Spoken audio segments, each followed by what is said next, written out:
अस्सलाम वालेकुम। Public news room के साथ मैं हूं सारा इलियास। मरीजों की जेब पर डाका डालने में ड्रग रेगुलेटरी अथॉरिटी खुद ही मुलविस निकली। चंद माह कबल अद्वियात की कीमतों में होशरुबा इजाफा कैसे हुआ, असल कहानी सामने आ गई। बढ़ाई गई कीमतें ड्रैब की ही तय करदा हैं। अथॉरिटी की जानिब से 2 नोटिफिकेशंस के इजरा ने सूरत हाल को पेचीदा कर दिया। जराए के मुताबिक जनवरी और दिसंबर में ड्रैब की जानिब से जारी किए गए नोटिफिकेशन को जानबूझकर टेक्निकल रखा गया ताकि आवाम की समझ बूझ से बाहर रहे।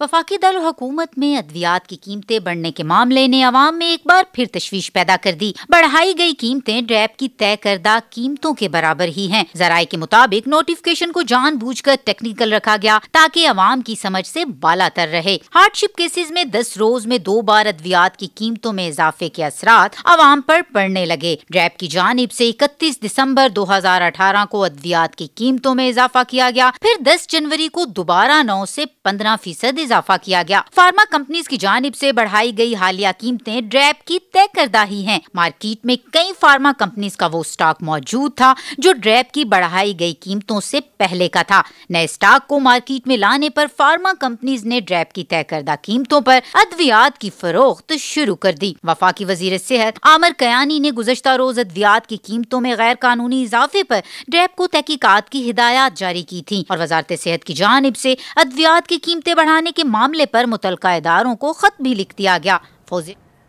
तो मरीजों की मुश्किलात में जो मजीद इजाफा हुआ है अद्वियात की खरीदारी के हवाले से, उसमें ड्रग रेगुलेटरी अथॉरिटी ही मुलविस निकली है। फौजिया चौधरी हमारे साथ मौजूद है, उनसे मजीद तफसीलात जानेंगे। फौजिया, बताएगा ऐसी कौन सी टेक्निकल पेचीदगियाँ रखी गई हैं, खुद से ही खुद साख्ता पेचीदगियाँ रखी गई हैं जिसकी वजह से आवाम को समझने में मुश्किलात का सामना आ रहा है? वफाकी दारुल हुकूमत में कीमतें बढ़ी जिसकी वजह से अवाम परेशान भी हुए। तो इसकी बेसिक वजह ये थी कि क्योंकि दिसंबर 2018 31 दिसंबर को जो ड्रैब की जानिब से नोटिफिकेशन हुआ था जिसमें अद्वियात की कीमतों में इजाफा हुआ था और उसमें जो हार्डशिप केसेस थे उनमें 100% इजाफा हुआ था। फिर 10 जनवरी को दोबारा नोटिफिकेशन जो जारी हुआ उसमें 9 से 15% इजाफा किया गया। तो वो जो दोनों नोटिफिकेशन थे उनमें जो अद्वियात की कीमतें बढ़ाई गई थी वो टेक्निकल इस तरह से थी कि जो मुतलका इदारे थे जो अद्वियात के मामलात को समझते हैं उनकी समझ से भी ये बालातर चीजें थी, क्योंकि उस वक्त जो स्टॉक मौजूद था फार्मा कंपनीज का मार्केट में वो स्टॉक था जो पुराना था। अब जब नया स्टॉक मार्केट में आया है तो वो ड्रैब की जो तय करदा कीमतें हैं उसके मुताबिक ही हैं और जब वो अवाम ने उन्हें अद्वियात की जो है वो अवाम ने खरीदना शुरू की हैं तो अब अवाम को पता चला है कि वो जो 2 नोटिफिकेशन हुए थे उनके असरात अब उनकी जेबों पर पड़ेंगे। उसके साथ साथ हम बताते चले कि ड्रैब को हालिया फार्मा कंपनीज की जानिब से जो कीमतें बढ़ी हैं अद्वियात की, उन अद्वियात के नाम और कंपनियों के नाम भी जो हैं वो जराए के मुताबिक उनको मौसूल हो चुके हैं। और वफाकी वजीर सेहत आमिर कयानी ने भी गुज़श्ता रोज अद्वियात की कीमतें जो गैर कानूनी तौर पर बढ़ी थी इसको ड्रैब को तहकीकात की मुकम्मल हिदायत जारी की थी। अब वजारत सेहत की जानिब से भी अद्वियात की कीमतें बढ़ने का जो मामला है उस पर मुतलका इदारों को खत लिखा गया है। अब ये सारा मामला है क्या, शहरी भी मुंतजिर हैं कि वफाकी वजीर सेहत आमिर कयानी अब ड्रैब की जानिब से जो एक चकरा देने वाला मामला है इसको कैसे देखेंगे? जी अच्छा, ये बताइएगा जिस तरह से दवाइयाँ हैं, ब्लड प्रेशर की दवाई है या अमराज़े कल्ब की दवाइयाँ हैं, ये दवाइयाँ हैं जो कि बहुत ज़्यादा यूज़ होती हैं, इनमें किस हद तक इजाफा हुआ है? जी बिल्कुल, ये जो मुख्तलिफ अद्वियात हैं, ये जितनी भी जान बचाने वाली अद्वियात हैं, ये जो आम रोज़मर्रा किसी भी मर्ज में जब कोई मरीज़ मुब्तला होता है तो वो अद्वियात की कीमतों में इजाफा होता है। तो मुख्तलिफ कीमतें जो हैं वो बढ़ी हैं। हार्डशिप केसेस कुछ ऐसी अद्वियात हैं जिनमें 100% तक इजाफा किया गया, जिनमें दुगना इजाफा देखने में आएगा और कुछ ऐसी अद्वियात हैं जिनमें 9 से 15% तक इजाफा किया गया, क्योंकि इजाफा देखने में आया है जिसकी वजह से मरीज बहुत ज्यादा परेशान है। साबिक वज़ीर सेहत सायरा अफजल तारर साहिबा हमारे साथ मौजूद हैं। बहुत शुक्रिया सायरा साहिबा, आपने हमें ज्वाइन किया। ये बताइएगा जानबूझ के आपको लगता है ये टेक्निकल फॉल्ट है या क्लैरिटी नहीं रखी गई कि आवाम को इतनी मुश्किलात का सामना है? महंगाई के तूफान की वजह से ऑलरेडी आवाम मुख्तलिफ नफ्सियाती बीमारियों का भी शिकार हो रहे हैं, दवाई लेने जाएंगे तो वो मजीद महंगी हो चुकी है। देखें जी, बहुत शुक्रिया। मैं ये समझती हूँ कि दवाइयाँ की जो कीमतें हैं ना, इनका बढ़ने का एक मैकेनिज्म था और हमने पॉलिसी डेवलप की थी और उसके मुताबिक ही हमने की। हमने अपने वक्त में भी वो दवाइयाँ जो मार्केट से गायब हो गई थी, जिनको हम ऑफन मेडिसिन कहते हैं, जो वायबल नहीं थी, मैन्युफैक्चरर को बढ़ाई। असल में मसला इस हुकूमत का एक है। मैं किसी इदारे को या किसी एक चीज मिनिस्ट्री को क्रिटिसाइज नहीं करती। मसला ये है कि जब विद इन मिनिस्ट्री आप लोग एक पेज पे नहीं होंगे, आपके रिस्क होंगे। इदारे जो हैं वो मिनिस्ट्री के अलाइन डिपार्टमेंट होते हैं, मिनिस्ट्री उनके लिए एक माँ की हैसियत रखती है। आप जब रेगुलेशन आपकी वीक होती है और आप एक दूसरे पे मुकदमेबाजी बयानबाजी करते हैं तो फिर ये इसका नतीजा निकलता है। मैं ये समझती हूँ कि जितनी भी कीमतें बढ़ाई गई और जितना इस वक्त तो मुल्क का ये हाल है, मुझे याद है कि किसी एक दवाई की कीमत अगर बढ़ाते था जो ड्रग अथॉरिटी थी, प्राइसिंग अथॉरिटी या उनकी जो कमेटी थी, तो एक तूफान मच जाता था। इस वक्त मुल्क का ये हाल है कि कोई पूछने वाला नहीं है। आप जिस चीज की देखें, आप पेट्रोल की प्राइसेस देखें, आप फूड आइटम्स की देखें, आप यूटिलिटी बिल्स देखें, और ये दवाइयाँ जो लाइफ सेविंग ड्रग्स है, मुझे नहीं पता, मुझे यकीन है कि तो ये जो दवाइयों की कीमतों में इजाफा हुआ है, ये आपको लगता है कि कोई लैक ऑफ कोऑर्डिनेशन की वजह से कोई कंफ्यूजन पैदा हुई है, जिसकी वजह से एकदम से प्राइसेस एकदम से इतनी ज्यादा बढ़ गई हैं? और मुझे लगता है कि ये तो मैकेनिज्म होना चाहिए। हर चीज का बहाना डॉलर नहीं होता कि जी डॉलर बढ़ गया, मतलब इन्होंने क्यों किया? इतनी अनसर्टेनिटी है इस वक्त मार्केट में कि आपको उसका अंदाजा ही नहीं है। तो ये मुझसे पूछने की बजाय अगर आप मौजूदा कंसर्न लोगों से ये पूछे ना कि दवाइयों की कीमतें क्यों बढ़ गई हैं और मनमानी दवाइयाँ ये क्यों बेच रहे हैं। आप लोगों की हुकूमत का कौन सा ऐसा मैकेनिज्म था जो कि आप समझती हैं कि बेहतर था मौजूदा हालात से और उसमें कोई कंफ्यूजन पैदा नहीं होती थी? नोटिफिकेशन होता है दवाई का, जब उसकी कीमत बढ़ती है वो कितने परसेंट है, वो 10% बढ़ी है, वो 20% बढ़ी है। अगर मार्केट में ये 100% ज्यादा बेच रहे हैं तो कोई तो उसका जिम्मेदार है ना सूबों के साथ इनकी कोऑर्डिनेशन है, क्योंकि जो प्रोविंशियल है ड्रग रेगुलेटरी अथॉरिटी, सही मैकेनिज्म तो उनके पास है। ड्रैग के पास तो हार्डली जो इंस्पेक्टर्स हैं, ड्रग इंस्पेक्टर हैं, वो आटे में नमक के बराबर हैं। कितनी को मीटिंग्स इन्होंने की हैं और इन्होंने हेल्थ मिनिस्टर्स के साथ और चीफ मिनिस्टर्स ने इंस्ट्रक्शन दी हैं। आपको याद होगा कि कितनी रेड होती थी और कितनी इंस्पेक्शन होती थी शहबाज शरीफ साहब के जमाने में, और हमने भी कितनी दवाइयाँ जाली फैक्ट्रियाँ पकड़ी, हमने सील कराई, हमने जो फेक और जो इस तरह की दवाइयाँ बनाते थे उनके खिलाफ कितने एक्शन हुए। सो ये तरीका ठीक नहीं है। इनको मतलब पॉलिसी बोर्ड में बड़े अच्छे लोग हैं और मैं ये समझती हूँ कि इवन मिनिस्टर साहब, सेक्रेटरी साहब भी करना चाहते होंगे काम, लेकिन कोई तो कहीं तो ग्रिप नजर आए, कहीं तो रेट ऑफ द गवर्नमेंट आपको नजर आए। अगर मार्केट में इतनी महंगी दवाइयाँ हैं तो क्यों नहीं ये उनको सील करते अगर इनकी पॉलिसी के वो अगेंस्ट है? मतलब इस तरह तो काम नहीं ना चलेगा कि जिसकी सायरा साहिबा, अब ये जो इशू जिस पे हम बात कर रहे हैं दवाइयों की कीमतों पे, आपको लगता है कि इस इशू को हैंडल करने में काबिलियत या अहलियत का कोई फुकदान है या विल की कमी नजर आ रही है आपको? देखिए जी, दो बातें हैं। अगर तो इनकी कीमत मिनिस्ट्री ने ही और ड्रग प्राइसिंग नहीं बढ़ाई है, और मैं आपको बताऊं ये वहां तक बात नहीं रहती, ये कैबिनेट से अप्रूवल होता है। देखने वाली बात ये है कि जो कीमतें इन्होंने बढ़ाई हैं, क्या उतनी कीमत पर दवाइयाँ बिक रही हैं या उससे बढ़ के बिक रही हैं? और अगर इन्होंने जो बढ़ाई हैं कीमतें, वो भी किस बेस पे बढ़ाई हैं? किस तरह क्रॉस द बोर्ड इन्होंने कीमतें बढ़ा दी? डॉलर की कीमत बढ़ी है जी, और ये फार्मा वाले मिले और उन्होंने क्रॉस द बोर्ड कीमतें बढ़ा दी। हमारे जमाने में भी थोड़ी बढ़ी थी, उससे पहले पोर्ट से भी इन्होंने कुछ बढ़ाई थी। तो कोई एनालिसिस किया गया? क्योंकि दवाई एक ऐसी चीज है कि जिसकी कीमत बढ़ना जो है ना, मियां नवाज शरीफ का मुझे अच्छी तरह याद है कि उन्होंने कहा था कि कोई भी होमवर्क किए बगैर हमने नेबरिंग कंट्रीज का कंपैरिजन किया, हमने मेडिसिन टू मेडिसिन देखा, हमने रॉ मटेरियल का एनालिसिस किया। तो ये बात देखने वाली है कि अगर इतनी महंगी दवाइयाँ हुई हैं तो क्यों हुई हैं? क्या इनकी इजाजत से हुई हैं या सारे जो रिटेलर्स हैं और मैन्युफैक्चरर्स हैं और डिस्ट्रीब्यूटर्स हैं वो अपनी मर्जी से बढ़ा रहे हैं? तो ये डॉलर की कीमत की जिस तरह आप बात कर रही हैं कि अगर एक फैक्टर हो सकता है उसकी कीमत की ज्यादा की आप बात कर रही हैं, तो मौजूदा हुकूमत तो आपको भी कहती है कि रुपया डी वैल्यू होना शुरू हो गया था आपकी हुकूमत से। दिसंबर 2017 से रुपया काफी ज्यादा डी वैल्यू होना शुरू हो गया था। तो वो कहते हैं हमने सिचुएशन ही ऐसे इनहेरिट की है कि सिचुएशन को हैंडल करने में अब हमारे बस की बात भी नहीं है, हम कोशिश कर रहे हैं अपनी। कौन कह रहे हैं हमारे बस की बात नहीं? हुकूमत कहती है बस की बात तो नहीं, लेकिन कहते हैं कि सिचुएशन को हैंडल करना इतना आसान नहीं है। देखिए जी, इन्फ्लेशन जो है ना, ये इन्हीं की कारकर्दगी की वजह से इन्फ्लेशन हुई है।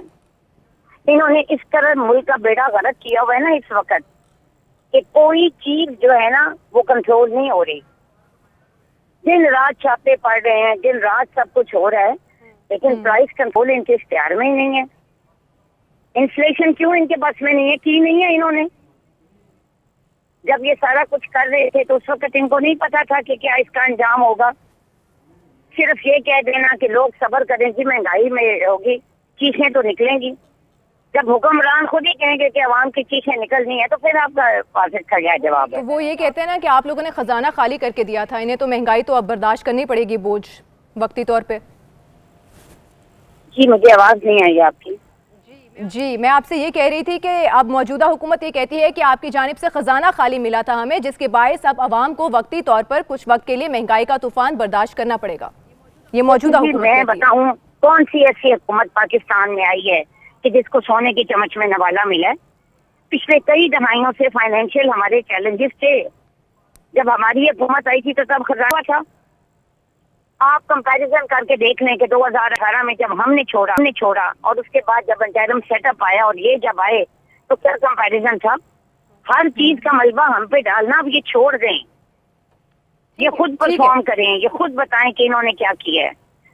इनकॉम्पिटेंसी और ना अहलियत का कोई सब्स्टिट्यूट नहीं है। बहुत शुक्रिया आपका। साबिक वज़ीर सेहत सायरा अफजल तारिर साहिबा हमसे बात करी थी। फौजिया चौधरी हमारे साथ एक दफ़ा फिर से मौजूद है। फौजिया बताइएगा, जिस तरह से सायरा अफजल साहिबा ने मेंशन किया है कि कुछ प्रॉपर एक मैकेनिज्म होता है जिसके थ्रू प्राइसेस को बढ़ाया जाता है, ये जो टेक्निकल क्लैरिटी नहीं है और कुछ टेक्निकल्स रखे गए हैं नोटिफिकेशन में, ये आपके ज़राए क्या बताते हैं कि जानबूझकर रखे गए हैं या बस हो गए हैं? जी बिल्कुल, ड्रग रेगुलेटरी अथॉरिटी ने जब नोटिफिकेशन जारी किया उस वक्त भी काफ़ी जो अवाम में एहतजाज की जो और तशवीश की लहर थी वो पैदा हुई थी। उस वक्त डैब हुकाम का ये कहना था कि फार्मास्यूटिकल जो कंपनीज हैं उनका काफ़ी दबाव था इनके ऊपर कि अद्वियात की कीमतें, क्योंकि लोकल भी कुछ फार्मा कंपनीज थी जो लोकल अद्वियात तैयार करती हैं और कुछ अद्वियात जब डॉलर की कीमत में इजाफा हुआ चाइना से भी आती थी, तो उस का भी इन्होंने ये तो वजह पेश की थी कि इस वजह से हम लोगों ने अद्वियात की कीमतें बढ़ाई हैं क्योंकि हमारे ऊपर काफ़ी अरसे से प्रेशर था। अब जो ड्रैब का जो टेक्निकली इन्होंने ये जो 2 नोटिफिकेशन जारी हुए उनमें टेक्निकली जो चीज़ें हैं वो आवाम की समझ में नहीं आ रही, क्योंकि जो अद्वियात के हवाले से मामला को कंट्रोल कर रहे हैं वो इदारे हैं, वो भी ये समझने से कासर हैं कि जो हार्डशिप केसेस में कुछ अद्वियात की कीमतों में 100% इजाफा हुआ 31 दिसंबर को, फिर उन्हीं अद्वियात में 10 जनवरी को 9% फिर इजाफा कर दिया गया।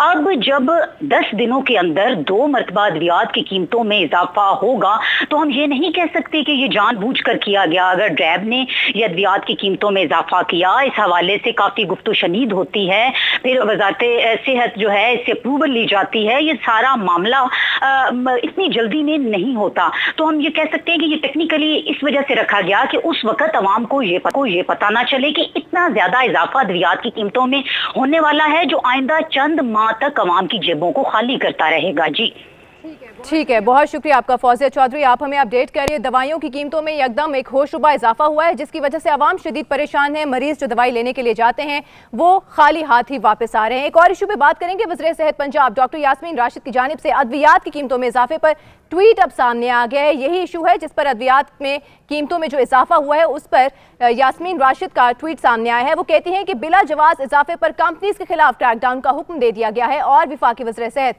आमिर कियानी से इस मामले को वो खुद देख रहे हैं। अब वज़ीर सेहत पंजाब हैं डॉक्टर यास्मीन राशिद, अब जो अद्वियात में इजाफा किया गया है कीमतों में उस पर उनका ट्वीट सामने आ गया है। उनका ये कहना है कि बिला जवाज इजाफे पर कंपनीज के खिलाफ क्रैकडाउन का हुक्म जारी कर दिया गया है और वफाकी वज़ीर सेहत आमिर कियानी इस मामले को खुद देख रहे हैं और अब मामला जो है वो इससे खुद उलझता हुआ दिखाई दे रहा है क्योंकि नोटिफिकेशन जो जारी हुआ था उसमें गलती थी, टेक्निकल एरर से, जिसकी वजह से आवाम को समझ बूझ में मुश्किलात का सामना आ रहा था। आवाम समझ नहीं पा रहे थे, कुछ ऐसे टेक्निकल पॉइंट्स रखे गए थे जो बहुत ज़्यादा पेचीदा थे और समझ से बाहर थे। और अब वज़ीर सेहत पंजाब डॉक्टर यास्मीन राशिद की जानिब से अद्वियात की कीमतों में जो इजाफा किया गया है उस पर ट्वीट सामने आ गया है। वो कहती हैं कि जो बिला जवाज इजाफा किया गया है, बिला जवाज इजाफा का लफ्ज़ उन्होंने इस्तेमाल किया है और उस पर कंपनीज के खिलाफ क्रैकडाउन का हुक्म जारी कर दिया है और वफाकी वज़ीर सेहत आमिर कियानी इस मामले को खुद देख रहे हैं। तो अब जो हम बात कर रहे थे कि वो जो नोटिफिकेशन जारी हुआ था उसमें जो टेक्निकल एरर्स थे या पेचीदगियां थी और क्लैरिटी नहीं थी, उसका जिम्मेदार कौन है, इसके बाद हमने ये सवाल उठाया था। अब ये बयान सामने आ गया है वज़ीर सेहत पंजाब डॉक्टर यास्मीन राशिद का। उन्होंने ट्वीट किया है कि इसकी इंक्वायरी का हुक्म जारी कर दिया गया है। एक जानिब जहां पर अद्वियात की कीमतों में होशरुबा इजाफे में देखने में आया है, वहीं तेल की कीमतों में इजाफे पर आवाम की चीखें निकल गई हैं। इस पर बात करेंगे एक ब्रेक के बाद, हमारे साथ रहिएगा।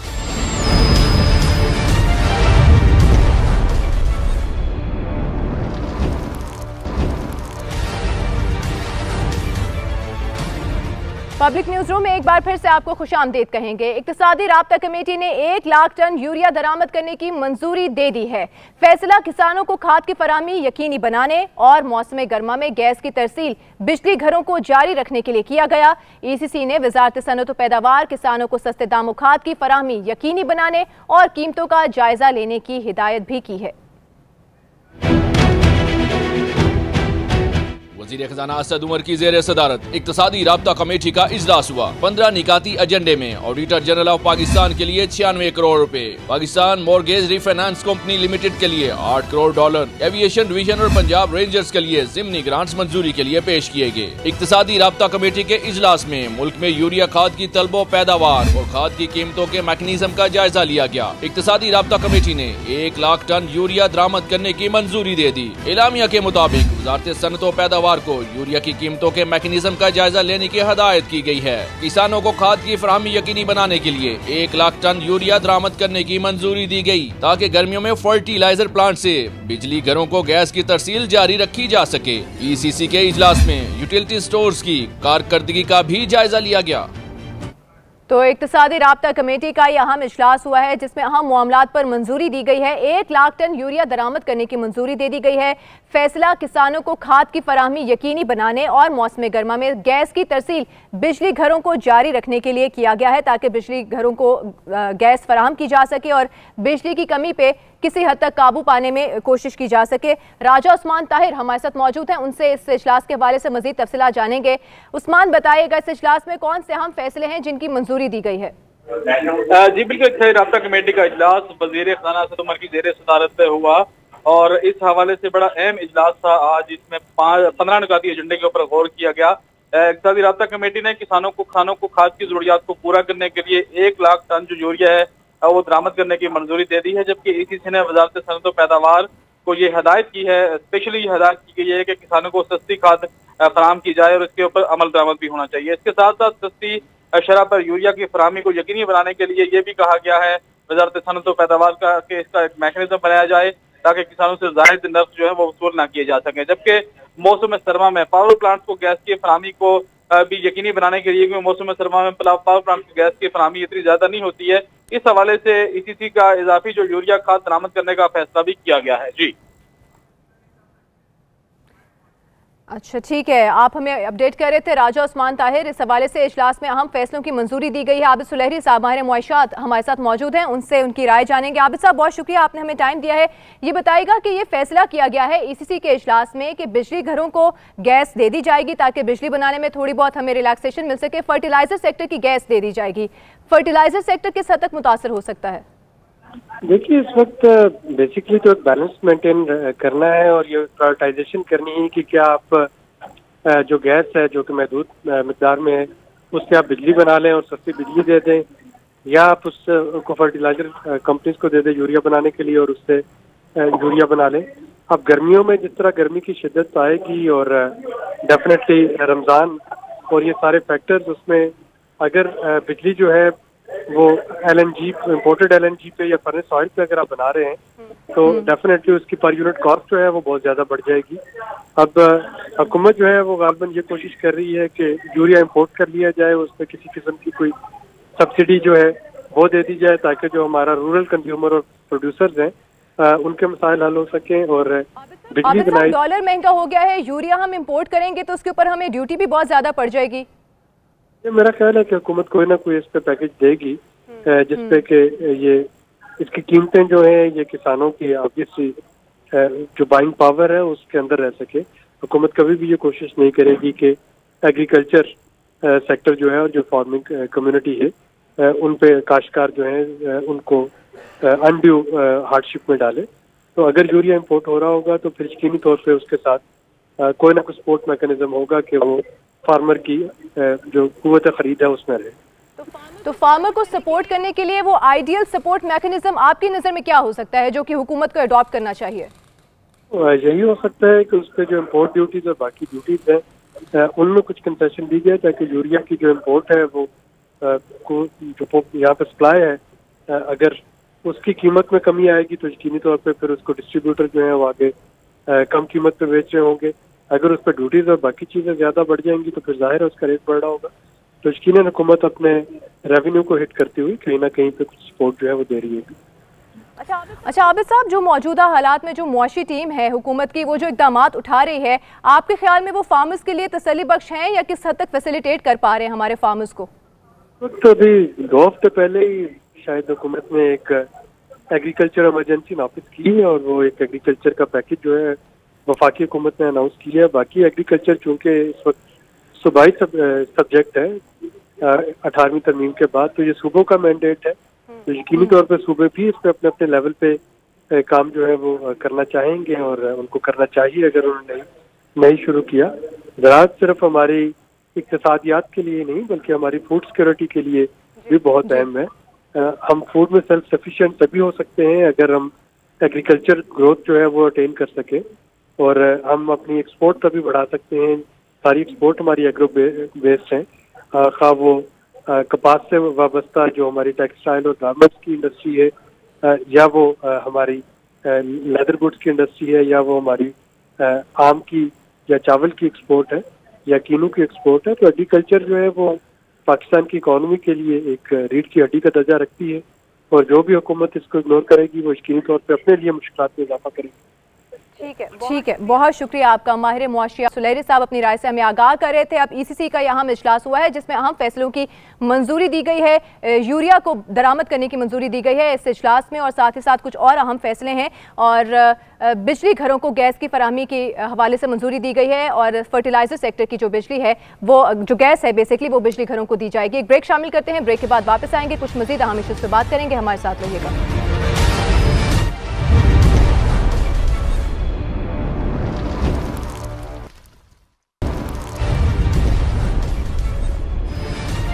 Welcome back. 2 रोज बाद रहीम यार खान में ट्रैक की बहाली का काम मुकम्मल हो गया, लेकिन ट्रेनों की आमदोरफ्त का निज़ाम दरहम बरहम हो गया है। ट्रेनें 20 से 30 घंटे ताखीर का शिकार हैं। लाहौर और कराची में मुसाफिर ख्वार हो गए हैं। खवातीन और बच्चों ने रात रेलवे स्टेशन पर ही काटी। मिल्लत एक्सप्रेस, पाकिस्तान एक्सप्रेस, अलामा इकबाल, अवाम एक्सप्रेस और तेजगाम एक्सप्रेस समेत कई ऐसी ट्रेनें हैं जो कि घंटों लेट हैं, जिसकी वजह से आवाम को शदीद परेशानी का सामना है।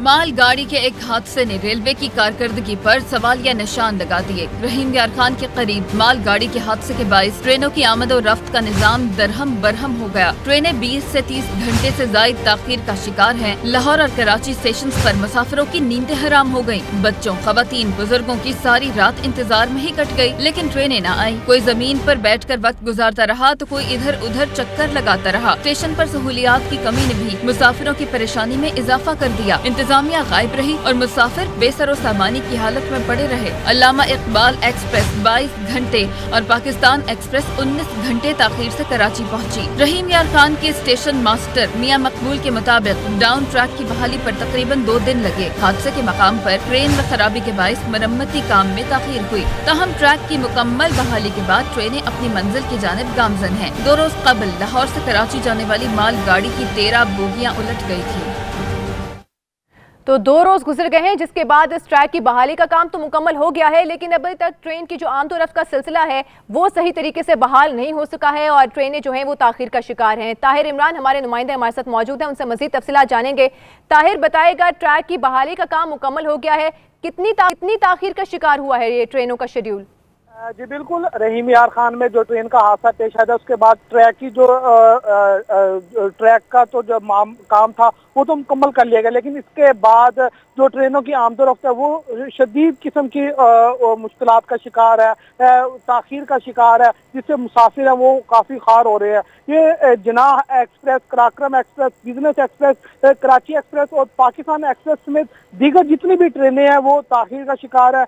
20 से 22 घंटे की ताखीर से जो ट्रेनें हैं वो आ रही हैं और जा रही हैं। लाहौर में भी गुज़श्ता रात से जो मुसाफिर थे वो स्टेशन पर ही सोए थे और मेरी मुसाफिरों से बात हुई थी। उनका कहना था कि बार बार इंतजामिया से रब्ता किया जा रहा है, लेकिन इंतजामिया सिर्फ तसल्लियाँ दे रही है, किसी किस्म के हमें कोई तसल्ली बख्श जवाब नहीं दिया जा रहा। लेकिन सिर्फ जो वजीर रेलवे पे भी जो अवाम है उन्होंने काफ़ी सवालात उठाए हैं कि शेख रशीद ने कहा था कि वो आते ही जो ट्रेनें हैं उनका जो सिलसिला है उसको बेहतर कर देंगे, लेकिन किसी किस्म की जो सूरत हाल है वो पैदा नहीं हुई। इवन के किरायों में भी इजाफा कर दिया गया, लेकिन जो ट्रेन की जो सूरत हाल है वो पहले की तरह ही है, जूं की तूं है। अभी भी तकरीबन दर्जनों जो ट्रेनें हैं वो ताखीर का शिकार हैं और जो मुसाफिर हैं वो स्टेशनों पर रुल रहे हैं और लेकिन इंतजामिया की जानब से यही कहा जा रहा है कि उनके पास बैकअप में अभी कोई कुछ नहीं है, जिसकी वजह से ये सारी सूरत हाल सामने आ रही है। लेकिन जल्द ही सूरत हाल कंट्रोल हो जाएगी और जो ट्रेनें हैं वो दोबारा से कोई टाइम फ्रेम दिया गया है इंतजामिया की जानिब से कि कब तक सूरत हाल जो है वो कंट्रोल में आ जाएगी और ट्रेनें शेड्यूल के मुताबिक चलेंगी? इंतजामिया की जानब से किसी किस्म का भी कोई टाइम फ्रेम नहीं दिया गया, लेकिन उनका यही कहना है कि जल्दी जो सूरत हाल है वो कंट्रोल हो जाएगी। मैं आपको बताता चलूं कि जब शेख रशीद के जब वजारत का जो कलमदान था संभालने से कबल जो बैकअप में जो रेलवे के जो इंजन थे और इसके साथ साथ जो दीगर बोगियां थी वो बैकअप में जरूर होती थी, लेकिन शेख रशीद ने आते ही मजीद तकरीबन 15 से 20 जो पैसेंजर ट्रेनें थी वो नहीं चलाई। इसके साथ साथ फ्रेट ट्रेनों में भी इजाफा किया। इस वजह से जितने भी बैकअप में जो इंजन थे और बोगियां थी वो तमाम की तमाम अब ट्रैक पे आ चुकी हैं, जिसकी वजह से किसी किस्म का बैकअप ना होने की वजह से ये सारी सूरत हाल पेश आ रही है। ताहिर, ये जो जल्दबाजी के अंदर फैसले किए गए, नई ट्रेनें चला दी गई, इसकी वजह से मुसाफिरों ने किस हद तक मायूसी का इजहार किया है और रेलवे की परफॉर्मेंस कितनी मुतासिर हुई है?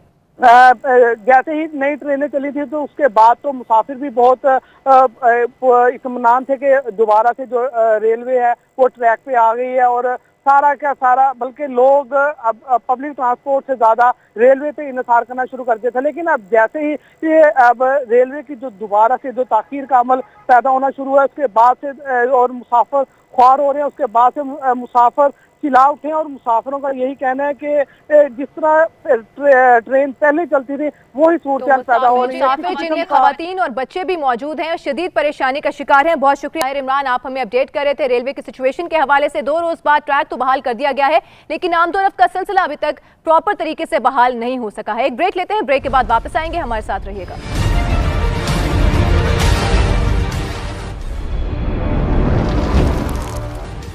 Welcome back. घर का भेदी लंका ढाए, भारतीय मीडिया ने अपनी ही फौज का प्रोपेगेंडा झूठ साबित कर दिया है।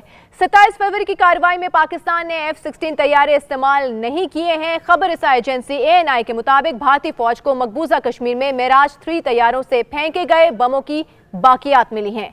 ANI के मुताबिक ये बम 27 फरवरी की कार्रवाई में फेंके गए थे। वैसे भी DGISPR पहले ही ये कह चुके हैं कि कोई भी तैयारा इस्तेमाल किया गया हो ये अब तारीख बन चुका है। लेकिन इस खबर के अफशा होने से भारतीय फौज के झूठे होने पर एक और मोहर साबित हो गई है। भारतीय फौज जिसने पहले ये दावा किया था कि F-16 तैयारों का इस्तेमाल किया गया है पाकिस्तान की जानिब से, उससे उसकी ही भारत की ही खबर रसा एजेंसी ने उस दावे को निगेट कर दिया है और भारत एक दफा फिर से पूरी दुनिया के सामने बुरी तरह से एक्सपोज हो चुका है। भारतीय मीडिया ने अपनी ही फौज का जो एक झूठा प्रोपेगेंडा उनकी जानिब से किया गया था, अपनी हार पर कवर करने के लिए, उसको कवर अप करने के लिए वो प्रोपेगेंडा एक्सपोज कर दिया है। F-16 तैयारे इस्तेमाल नहीं किए गए थे, ये ANI खबर रसा एजेंसी है भारत की, उनकी जानिब से दावा किया गया है क्योंकि मिराज 3 के बाकियात मिले हैं मकबूजा कश्मीर से और भारत एक दफा फिर से बुरी तरह से पूरी दुनिया के सामने एक्सपोज हो चुका है।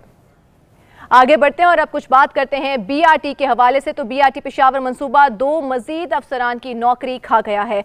वज़ीर आला इंस्पेक्शन टीम की रिपोर्ट पर सेक्रेटरी ट्रांसपोर्ट रहमान खान और DG Peshawar development authority Israrul हक को फारिग कर दिया गया है उनके ओहदों से।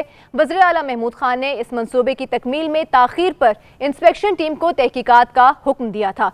टीम ने मुआयने के बाद रिपोर्ट वज़ीर आला को इरसाल कर दी है। इस रिपोर्ट के मुताबिक मंसूबे के नक्शे और तामीराती काम तकनीकी गलतियां हुई हैं इन तामीराती कामों में और जल्दबाजी मुनासिब मंसूबाबंदी के फुकदान से ये मंसूबा बेशुमार मसाइल का शिकार हो चुका है। रिपोर्ट के मुताबिक बीआरटी लागत में इजाफा भी डिजाइन की तब्दीली से हुआ।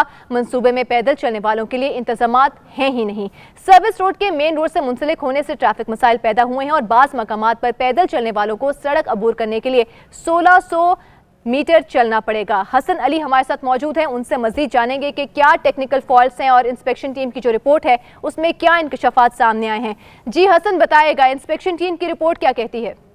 देखिए, वज़ीर आला ने इस हवाले से पहले ही इंदिया दे दिया था, चूंकि ये मंसूबा खदशात का शिकार रहा है, उस पर तहफ़्फ़ुज़ात रहे हैं, लोगों ने एतराज़ात किए हैं, खास तौर पर जितनी भी सियासी जमातें हैं और जो अवाम है उसके हवाले से भी शिकायत सामने आई थी। तो इस सूबाई इंस्पेक्शन टीम जो है इस अपना सर्वे मुकम्मल किया और जो रिपोर्ट सामने आई है उसमें इंतहाई सख्त अल्फाज इस्तेमाल किए गए हैं, जिसमें एक जुमला ये भी शामिल है कि इस पे आवाम का पैसा जाया किया गया है बीआरटी मंसूबे पे, चूंकि इस मंसूबे में जो मंसूबाबंदी की गई थी इसके हवाले से वो भी नाकिस थी।